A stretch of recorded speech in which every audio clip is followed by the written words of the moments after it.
পুরী থেকে বাড়ি আসার পর আমার চুলের অবস্থা একেবারে খারাপ হয়ে গিয়েছিল, সেই জন্য আমি ইউজ করছিলাম এই হোমমেড হেয়ার অয়েলটা। আর এই হেয়ার অয়েলটা আমি কি করে বাড়িতে বানিয়েছি সেটা কিন্তু পরে তোমাদের সঙ্গে কোনো একটা ভিডিওতে শেয়ার করব। আর আজ ছিল আমার বোনুর জন্মদিন, ওদের বাড়িতে আমার নেমন্তন্ন ছিল।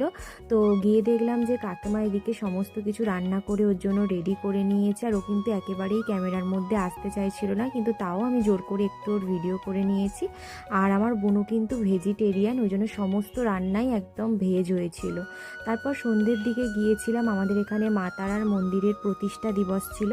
তো ওই জেঠিমা আমাদের অনেক করে যাওয়ার জন্য বলেছিল, সেই জন্য আমরা সবাই গিয়েছিলাম। আর এদিকে সবাই দেখো রাস্তায় দাঁড়িয়ে কিন্তু ভোগের খিচুড়ি খাচ্ছে। তো আমরাও প্রথমে খাবো ভেবেছিলাম, তারপর জেঠিমা আমাদের আলাদা করে পার্সেল করে দিয়েছিল, তো সেটা নিয়ে বাড়ি চলে এসেছিলাম। তো আজকের ভিডিওটা কেমন লাগলো কমেন্টে জানিও, আর ভালো লাগলে একটা লাইক করে দিও।